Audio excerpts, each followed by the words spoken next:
Good afternoon, everybody. We are ready to get this thing started. Thank you so much for joining us here today at the May Luncheon.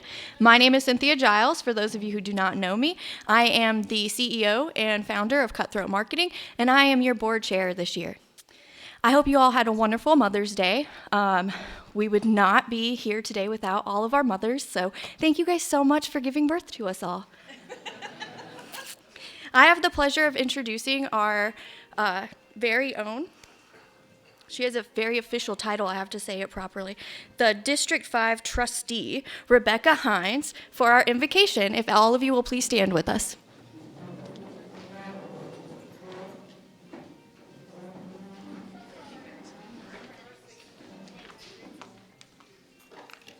Please bow your heads. Dear Heavenly Father, we give thanks for bringing us together for this fellowship that allows us to grow closer as a group and nurture the bonds of our community. Thank you for your unconditional love. You are the foundation in which we build our businesses and our community. We are grateful to you in granting us the grace, wisdom, and means to support our local business community. Please empower us with the perseverance we need to improve upon ourselves, and we ask that you continue to bless and nurture our students, families, leaders, and our community. We pray that you would make our way purposeful and our footsteps firm out of your goodness and love. In Jesus' name, amen. Amen. I love the background music. Let's all say the pledge. I pledge allegiance to the flag of the United States of America and to the republic for which it stands, one nation, under God, indivisible, with liberty and justice for all. Thank you to whoever's phone was providing our background music for our prayer. At this time, if all of you will make sure that you silence your phones. Eva, it's okay, honey. The Lord doesn't care. It's fine. It's fine. All right, welcome everybody. I'm so glad to have everybody here today. We've got a good crowd here. There's some folks that I would like to recognize. Of course, we have Rebecca Hines. Thank you so much for being here today, as always. Back in the back, I've got Chief Dale from Irmo PD. Always glad to have y'all. Assistant Chief Hendricks and Sergeant Williams from Irmo PD as well. Love having y'all here. We've got Dr. Akil Ross over here with his people. We got Courtney Dennis from the town of Irmo. Thank you for being here. And there's one person that I don't ever get to see here, our friend Whit Klein. If he will please just raise his hand. Okay, y'all, this guy right here, I got to give him a few props. He's our public works director for the town of Irmo, and I know that y'all already know this, but we have 3 of the most beautiful parks in the entire Midlands, and he and his team work tirelessly to make sure that all of the town of Irmo looks beautiful. It is well kept. It is clean. Whit, thank you for the service that you do for our town. We appreciate you so much. Now, all of my board members, if you will please stand, but especially my diplomats, please stand up and be recognized because y'all rolled up your sleeves today. I know I didn't tell y'all when you joined the committee that you would have to wear hairnets and serve food and do all that kind of stuff, but that's just kind of part of it, I guess, and I just sure appreciate y'all so much. You want to take the mic around? If you are new and this is your first time here visiting us, or if you're just returning to us, please stand up. And if you're a new partner, if you're just visiting us today, please stand up and introduce yourself. Do we have any new folks here today? No? Do we want Whit to tell us a story? No.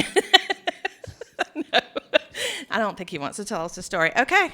All right. So we don't have any new folks here today. All right, a couple of thank yous. OxyTime did the fellowship hall today, so they sanitized the hall for us. We've got Ray from RAYNET Technologies up in the crow's nest. He's doing our live stream. Lee Essig back in the back. She takes all of our pictures for us. Appreciate you, honey. And of course, Cutthroat Marketing for our digital presence. I can't thank you enough, ever. And then, where is Jeff Katz? Where did he go? Is he still here? No? He wanted to talk, so I guess I'll talk on his behalf if he's not here anymore. Y'all are eating Willie Jewell's Old School Barbecue. Are you getting him? Do you want me to stand up here and wait? Yeah. Oh, of course, you were talking.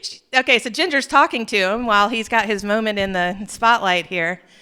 So this is my friend Jeff Katz. He is the owner of Willie Jewell's Old School Barbecue. I'm going to let him talk about what y'all are eating. Sorry, I felt like I was coming out for the football game or something like that. My name is Jeff Katz, and I own Willie Jewell's Old School Barbecue, and we are located at 378 and I-20, exit 61 in Lexington, Saluda Point, near River Bluff. So I'm really centrally located, and we are fast casual barbecue, and right now we are open for lunch and dinner. We're always open for lunch and dinner. I'm unfortunately closed Mondays and Tuesdays until further notice. I'm trying to get more people in to help us out, but we're giving exceptional service and food from Wednesday to Sunday. We had a great Mother's Day. Happy belated Mother's Day to everybody. And we are also available for any type of catering, weddings, business. It doesn't matter how small or how big. Just get in touch with me. We also do bag lunches, box lunches, whatever you want to do, we can work with it. And my card is over there, and I'll be around to hang out and talk to y'all. And it's great to see y'all again. Thank you so much for the opportunity. Thank you, Jeff. I appreciate you. It smells really good. I always have to eat mine afterwards at like 2 o'clock in the afternoon, so I'll be looking forward to that. All right. I want to say thank you. You want to come up and say anything about the town? Anything you got going on? Okay. I want to say thank you to the town of Irmo for sponsoring this event. It has been a pleasure working with them. We've had lots of changes at the town in the last year, very positive, impactful changes that are occurring, and y'all are going to start seeing all of that in years to come. But Courtney, thank you for your support as always. Of the chamber. It is, everybody always thinks that we are affiliated with the town, but we are two separate entities that are really trying hard to work together to build this wonderful town that we live in. So appreciate you so much for sponsoring this event. Okay, I want to talk about Red, White, and Blues. Who has their tickets to Red, White, and Blues? There's not enough people in this room. So we will be selling those today if you are interested in purchasing those. We have 53 vendors. To put that into perspective, I think we had 22 last year. So if you plan to come to the park, it's going to be an incredible evening of wine and food and music in the park. That is next Thursday, May 19th. Tomorrow is the deadline. If you plan to be a vendor in the park, tomorrow is the deadline. We will sell sponsorships a little while longer. You can get a sign like it's like a golf sign that we put in the park that has your business name on it, and it also comes with 2 tickets. So if you're interested in that, just let us know. Tickets are $35 up until 3 o'clock on the day of the event, and then they will be $45 at the door. So please go ahead and get your tickets in advance. Come out. It's going to be a great night in the park. It's one of the best events that we have all year long, so I hope to see everybody there. Are you guys ready, Amanda? Okay. At this time, our school district is back. They were not here with us last month because they were on spring break. So we will go ahead and honor our student and teacher of the month. I'll ask Miss Amanda to come up here and give y'all an update. Thank you, Carrie. Good afternoon, everybody. So nice to be back with you. We missed you last month while we were celebrating spring break, but we're glad to be back today. I got several fun announcements to share with you today. First of all, a couple weeks ago, School District 5 received keys to a brand new electric school bus. I know, yeah. Mr. Ray's going to show it to you in just a minute. minutes. I'll keep going though. Mr. Austin Meyer of the Ava Lane Meyer Foundation gave away 4 electric school buses around the state, and School District 5 was fortunate to receive one of them based on an essay written by Senior Isaac Brewer of School District 5. He wrote that for the Kids Ride Clean writing contest. After the presentation, Mr. Meyer explained that he chose Isaac's essay because Isaac explained how we were going to use the bus. And Mr. Meyer wanted to give it to a district that intended to drive the wheels off of it, is what he said. So that is exactly what we're going to do. The students at the Center for Advanced Technical Studies and also Dutch Fork Elementary Academy of Environmental Science will use this bus every day starting in August. This bus costs $350,000. So it is indeed a blessing and an honor for us to have received this in our district. And we look forward to having our students ride on it and also using it to learn about the importance of clean energy for our environment. Moving on, we are proud to announce that School District 5 has the second highest college readiness rating in South Carolina, according to the new U.S. News and World Report ranking. Also, Spring Hill High School has been ranked the 6th best high school in South Carolina, while Dutch Fork is ranked 11th, followed by Chapin High at number 14. So we are so happy about that, so proud. All 3 schools are also ranked nationally as well. For this report, schools were evaluated on state-mandated assessments, as well as academic achievement levels of minority and economically disadvantaged students. Performance on advanced placement and international baccalaureate exams were also considered. We are so proud of this achievement and know that it is a testament to the hard work that our students and staff do every day. So we are so glad to have them be recognized with this honor. Last Monday night, we were all together to celebrate Teachers and Support Employees of the Year and name our new District Teacher of the Year and District Support Employee of the Year. Miss Alyssa Westfall from right across the street at Crossroads Intermediate will be our District Teacher of the Year next year. And Miss Caitlin Crumry from 5, which is our virtual education option in School District 5, was named District Support Employee of the Year. We had a very fun event, and I am positive that these ladies will represent us well next year. We have 2 opportunities coming up that all of you are invited and welcome to participate in. Next Wednesday evening, Irmo High School is hosting an event where the public can come in and meet with the architects who are designing the new East Wing building. They are asking for the community's input on what features are important, as well as ways to honor Irmo High School's heritage in the community. This is going to be from 5 to 7 Wednesday evening, like I said. And I hear that there's even going to be an area where you can build with Legos some of the features that you would like to see in the new school. So it's certainly going to be a creative time and a fun time to be with the architects and collaborate and share ideas. So we hope you all will join us. I think it's something you won't want to miss. And then also next week, next Tuesday at noon, plan to have a virtual lunch with us and hear Dr. Ross present information about the proposed bond referendum for our district. This will go before our Board of Trustees shortly, and we want everybody to be aware of the different options and the projects that would be included. We had an evening session a couple weeks ago and received great feedback from the attendees. And we have incorporated that feedback into some updated information that Dr. Ross will share next week. So we hope that you can all participate with us. You can go to our website to register in advance. And as part of this webinar, you can submit questions that he will answer live. And then we will also have some live polling options so that you can share your feedback, and then we can take that and learn from it and grow this into the best plan that we can make it. So those are my announcements today. Thank you so much. And now I'm going to introduce the friends that we brought this week. Ms. Christy Smith is the principal at Oak Point Elementary, and she will share her Teacher and Student of the Month.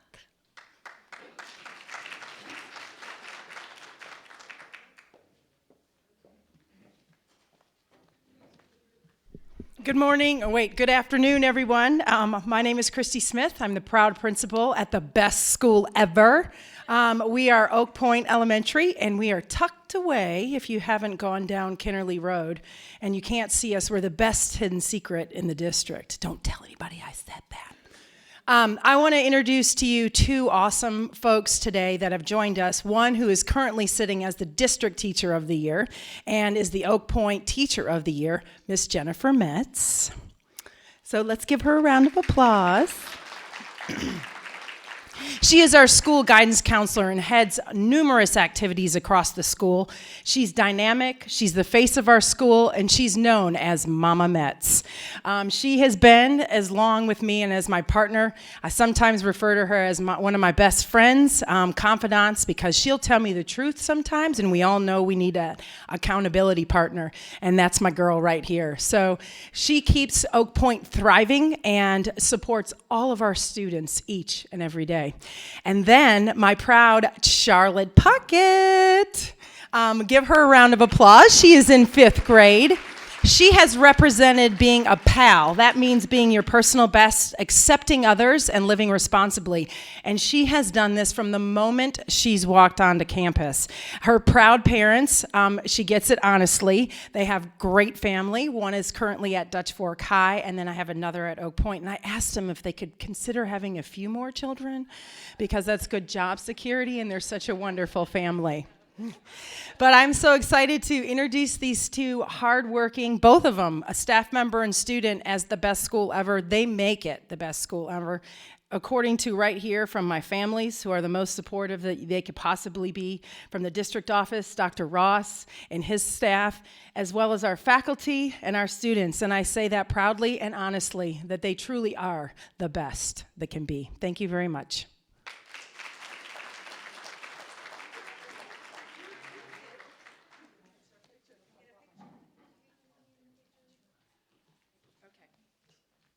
Forgot the phone.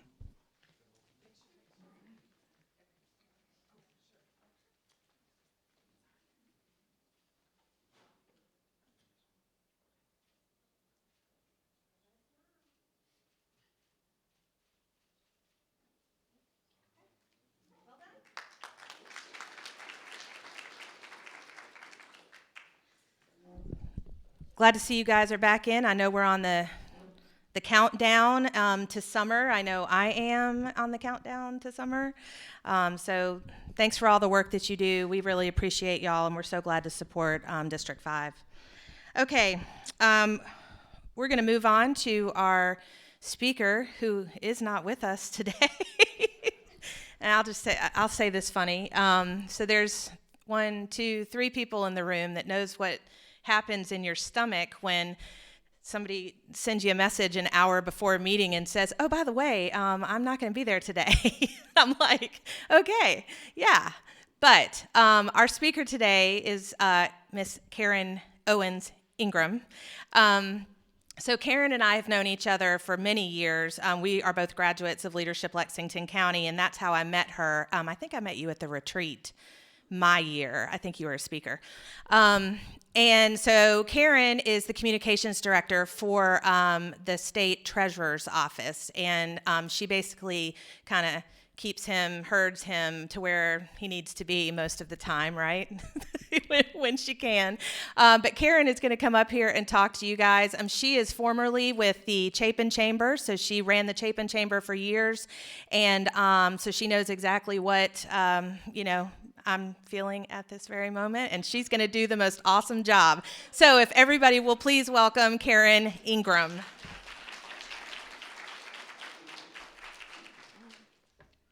Come on down. All right. Well, it's a pleasure to be here and to see so many familiar faces and so many new faces. And you know what that tells me? That Carrie Powers is doing a great, fabulous job. Let's give her a round of applause. Yes, Treasurer Loftus sends his apologies that he couldn't be here, but I was glad that I was able to pitch hit for him, and I'm going to ask your forgiveness because For the past 8.5 years, I've been the ghost writer behind the man, the mayor, and now him for the past 4.5 years. So I'm a little rusty at speaking, but hopefully I'll get back into the swing of it very quickly and won't bore you too much. I'll be happy to entertain some questions as we go along or at the end if I don't know the answer.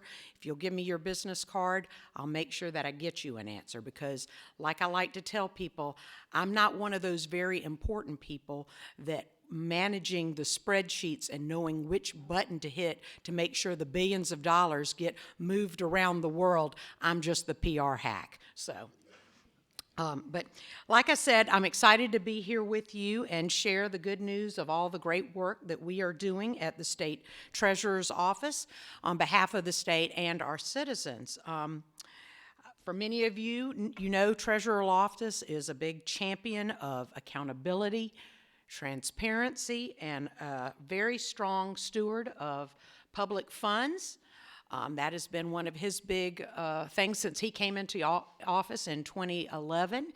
And so a lot of times, he looks at things from a business angle. He was a small business owner and still is, as a matter of fact. And so he doesn't look at things like a typical politician. And so I think that's what makes working for him sometimes very fun and sometimes very challenging. But we invest, retain custody, and manage over $60 billion in public funds. I think when I started at the Treasurer's Office, that number was closer to $35 billion. So we have seen a lot more money flow into the state, and so it's a lot of responsibility that we invest the money on behalf of the state general fund as well as local governments all across the state. As you all know, Treasurer Loftus has led a significant effort to modernize the office. We've gone through a number of major system and technology conversions since he's been there. We've brought in a lot of new vendors and business partners that are helping us maximize taxpayer dollars. And he likes to brag about the fact about we have one of the best state treasurer's office staff in the country. And I love that because I'm part of that little group, so it makes me feel good. But he talks about when he first came on board, there was one attorney in our office and like 2 CPAs. Now we have 12 CPAs, 17 people with master's degrees and specialized certifications, 4 attorneys, and 8 of the 12 people in leadership positions on our staff are women. And so he's very proud of that, and he'll tell you quickly, I didn't hire somebody because they were a woman. I hired them because they were the best person to do the job. So I feel very blessed to be part of that leadership team. As you know, the last 2.5 years have been a very challenging time for our state, but thanks to a well-crafted and tested business continuity plan, we were able to serve the financial needs of our state without missing a beat. We went home just like everybody did in the mid-March 2020. And we had technologies put in place. All of our folks already had laptops. We had VPNs. We continued to move money around the globe safely on behalf of our citizens. So we fared better than a lot of states. And I think a lot of that goes to our conservative leadership that we have in the General Assembly, as well as to our buildup of capital reserve funds. So we've done very well in South Carolina, and like the governor likes to say, we're booming, we're back, we're doing it.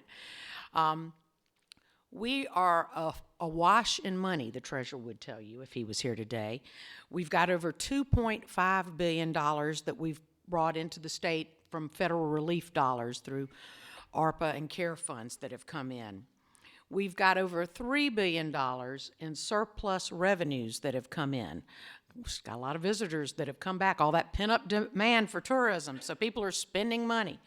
And we've got a $525 million SRS settlement fee that we're waiting to see how the General Assembly is going to allocate those dollars. So, as you know, the treasurer is the taxpayer's friend, so he keeps a close eye on how the General Assembly spends this money, and when he thinks things aren't happening the right way, he's not shy about telling folks about it. So anyway, we're watching to see what happens.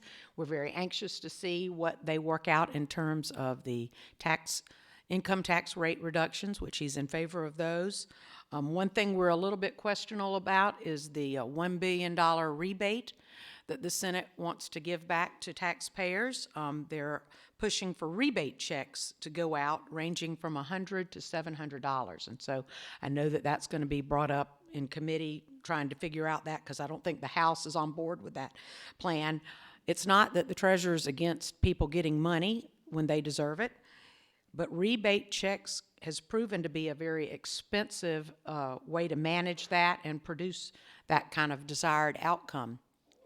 How many of you remember the $61 million Mega Millions $50 rebate that we had in 2019?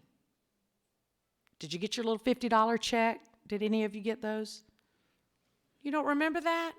Oh my goodness. Well, you must have been one of the 82,000 people that either didn't get it or didn't bother to cash your check. Because we printed out between November and December of 2019, 1.3 million paper checks that we sent out to people. And so a lot of that money ended up staying in the general fund or going to the unclaimed property fund because people didn't, they didn't have the right address and things like that. So this $1 billion rebate that they're talking about, DOR estimates that they'll need to issue 2.5 million checks. That's almost double what we did the last time. And that could potentially cost the state $2 million. And that's just for the printing, postage, and managing that whole system.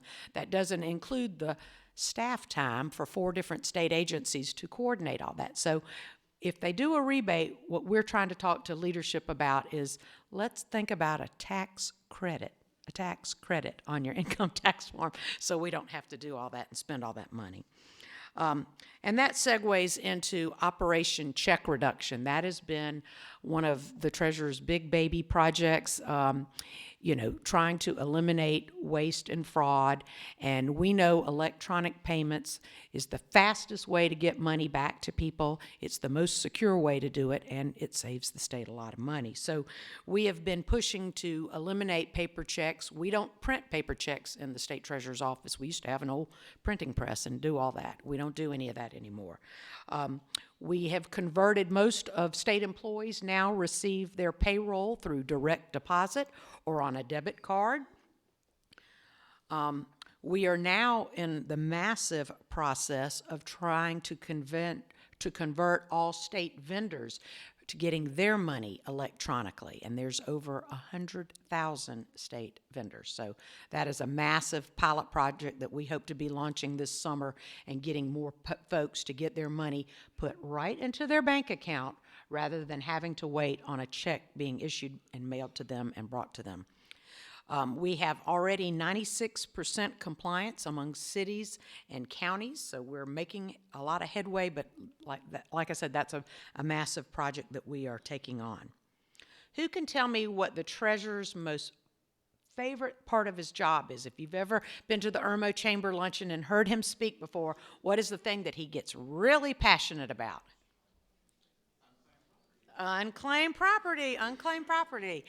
And the good news is we have got about $168 million available here in the Midlands. That's $26 million in Lexington County and another $69 million in Richland County.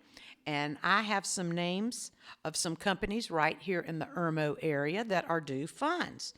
Mungo Homes, Hampton Inn, the Babcock Center Foundation, Tim's Catering, and the YMCA of Columbia in Irmo. So I understand from Carrie nobody is here from any of those companies today, but if you see any of those or talk to any of those folks when you're back out into the community, let them know they need to go to the Treasurer's website, treasurer.sc.gov, and click on the Unclaimed Property button at the top of our website, and they can look their funds up, or if you just have them contact us, we'll get them in touch with the folks so that they can get their money. So And that's something that I'm not going to bore you with the stories of the high dollar claims. He really does go home on the weekends and in the evenings and look up these people and has incredible stories that he tells about that. But I'm not going to repeat any of those for you today. But I do encourage you to look on the website, check your name, your friends, family, spouses, because we are getting money in all the time, and so those dollar amounts change. And you can click on your name, submit all the paperwork, and get your fund within a couple of weeks. So sometimes it's nice to find out that you have a little surprise, and it's true, most people never realize that they have money waiting, but 1 in 10 of you in this room probably has money. How many of you are aware of our Future Scholar College Savings Program? Anybody in here use that to save for your children? Well, that's good. That's good. Well, you don't have to just use it for your children. You can use it for your grandchildren, too. But that is our award-winning college savings program. It's a 529 plan, and it's tax-advantaged, meaning that any contributions that you make on behalf of your child, you get to deduct right off your state income tax. So if you're looking for a little bonus next year when you're doing your taxes, think about making some contributions. And the great news is, in the recent years, they've expanded the use of 529 funds. So it's not just for college. You can use it for technical schools. You can use it for registered apprenticeship programs. You can use it for K through 12 tuition in private schools. And you can use up to $10,000 for student loan debt. So if you have a young person in your life that maybe didn't have the benefit of having a 529 plan growing up, but they have a college loan balance, encourage them to open a 529 account, and they can put money in there and be able to take advantage of that tax savings, as well as use that to help pay off their student loan faster. So this is May, and so we celebrate what we call 529 Day, which is May 29th, and that happens on a Sunday this year. But what we do in South Carolina is we give a free $529 grant to any babies that are born in South Carolina hospitals to help jumpstart their college savings program. So we're real proud of the Palmetto Baby program, and we are grateful for our friends at Prisma Hospital and Lexington Medical Center. They are big supporters of that program. So would encourage you to, if you don't know about that, visit futurescholar.com, futurescholar.com. Another thing that the treasurer is very passionate about is financial literacy. I think when we had the Great Recession, he saw that a lot of people didn't understand how to manage their money. You know, they had a lot of loans for cars and homes and things like that, but not enough savings to weather the bad times. And we saw that again with the pandemic. And so he is very passionate about promoting financial literacy. And so several years ago, we started a program with our partner SC Economics, and we provide resources and financial incentives to teachers to become experts in the field of personal finance and financial literacy. And I know we have several teachers in District 5 that are part of our program and have been recognized. And it's a 3-year program where you go through bronze, silver, and gold, and you get $500 the first year, $1,000 the next year, and $1,500 the next year. And you're required to take a national certification test, a WISE national certification in financial literacy, and you learn how to teach professional development to your peers. So you're not only teaching your students in the K through 12 system about the importance of financial education, you're also teaching other teachers and guidance counselors in your schools and your district. And so the whole point of that is to build an army of women and men that are passionate about personal finance and equipping our young leaders with the information they need to be financially successful in the future. So I appreciate you, Dr. Ross, and all of the teachers that are doing this program and the principals that support them to give them the time to participate in the training programs that SC Economics does. It's been an interesting ride. I mean, we had to go to virtual and do a lot of that, but a lot of teachers stayed committed, and we will be celebrating on Friday our first graduating class of gold level financial literacy master teachers. 27 of them have completed this program, and so we are super excited about that. We still have about 40 teachers that are participating in our bronze and silver levels, and we are still taking applications for folks for our new cohort that will start in August. So if you have any interest about that, see me after the meeting, and I'll be happy to give you some more information about that. The last thing I will mention before I wrap up today is our Palmetto Able Savings Program. How many of you have a loved one with a disability? Are you familiar with the Palmetto Able program?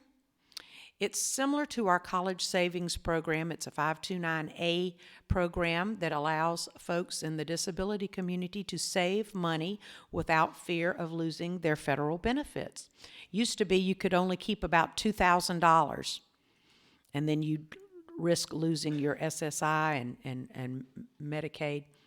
So this gives folks the opportunity to save not only for their future needs, but their current needs.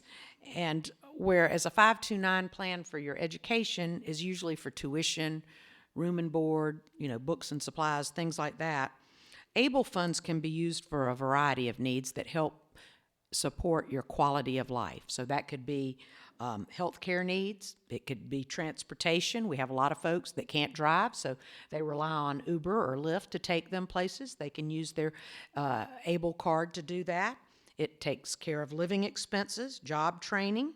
So it's for current needs as well as future needs. So if that's something that you have somebody you know about that could benefit from that, I encourage you to go to palmettoable.com, palmettoable.com. And contributions that you make to those plans are just like the Future Scholar ones. You can write those off on your state income tax. So that's all the good news that I've brought from the Treasurer's office today. Do you have any questions for me that I can try to answer for you? Any questions for Karen? Anybody?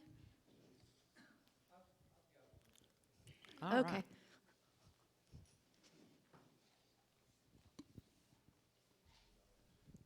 Thank you.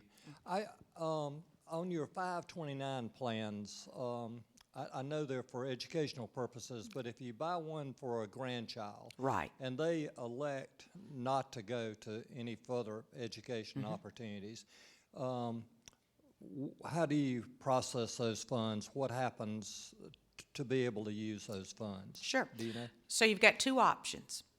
So if grandchild A decides not to pursue any education, you can transfer the beneficiary to grandchild 2, or you could transfer it back to yourself if you decided you wanted to go take a class somewhere or do some things like that. Or you are able to take the funds out. There is a 10% penalty, and you just pay taxes on the earnings. The principal amount that you contributed is not taxed, but any earnings that you would have made would be taxed. So your tax advisor would need to help you with that. You surprised me. I didn't expect you to know everything. Thank you. Oh, you've never heard that story about behind every great man. There's a smart woman.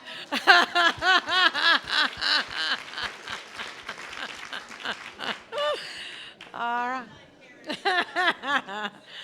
I have a question for you. You Sure. mentioned that 1 out of 10 of us in here have money just sitting somewhere. Can you give us that page on the website again one more time? Sure. It's treasurer.sc.gov.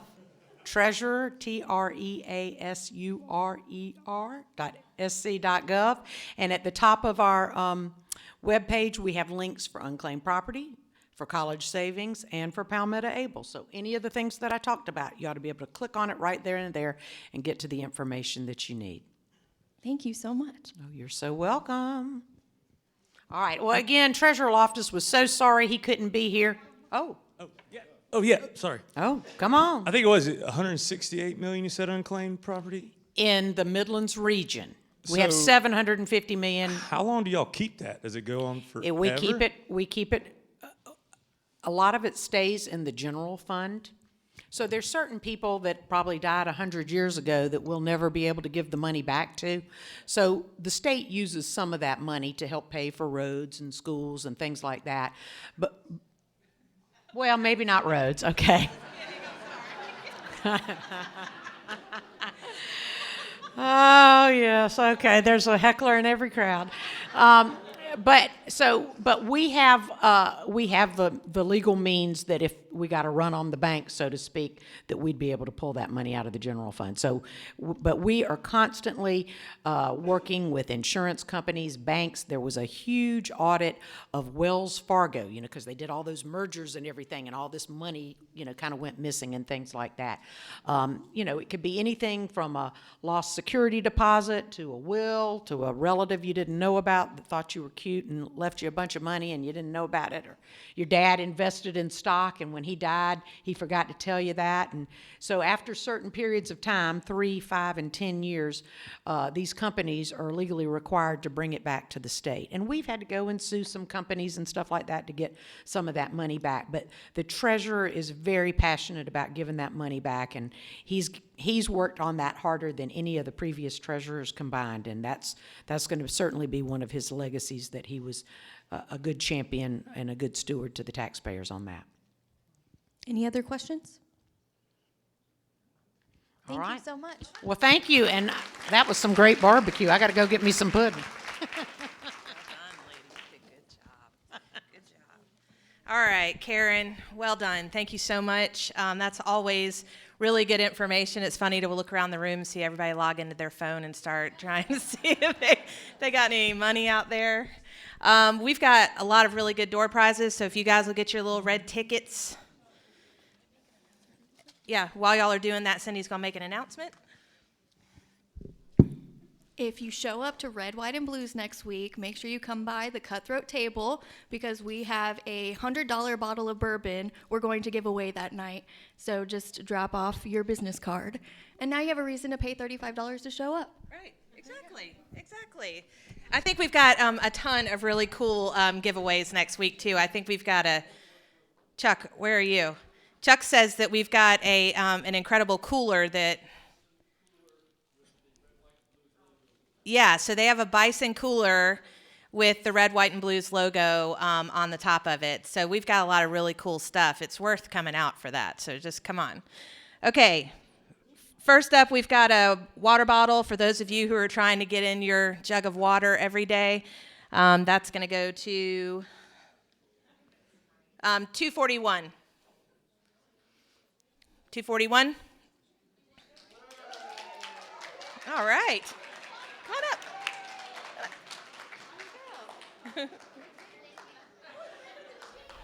All right, you got to drink that whole thing every day. Every day. Next up, we've got something from the treasurer's office. It's heavy. It's very heavy. It might have money in it. All right, and that is going to $217. All right, Chuck.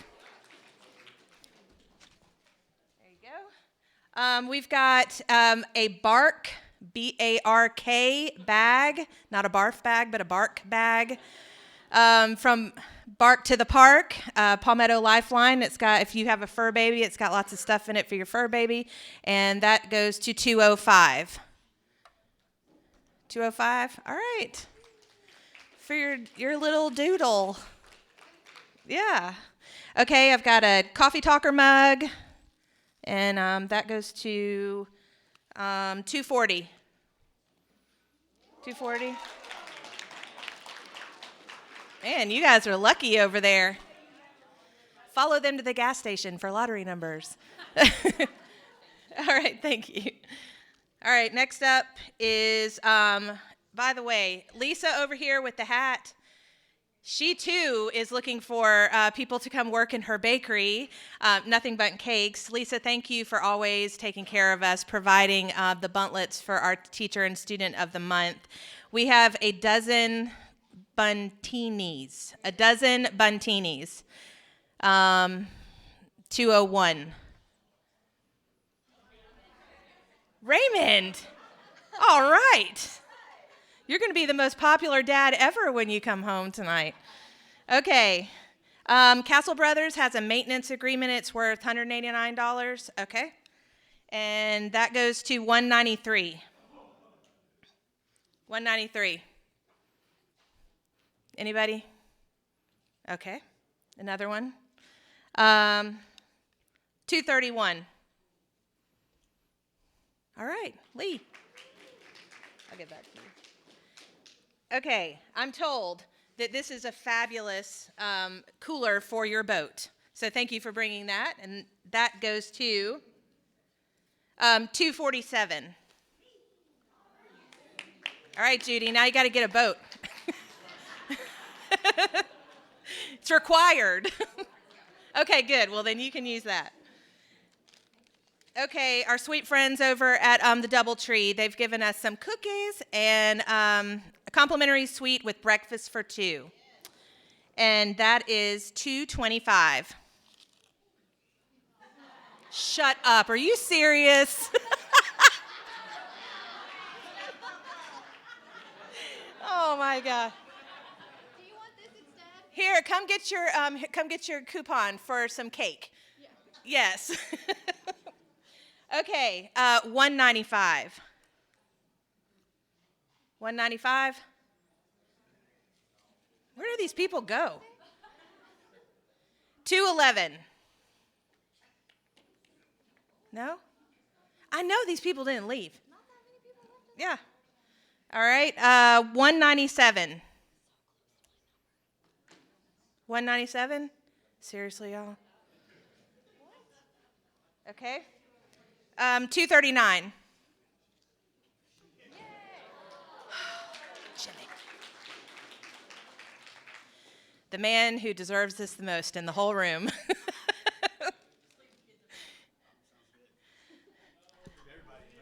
Jimmy's wife had to drop.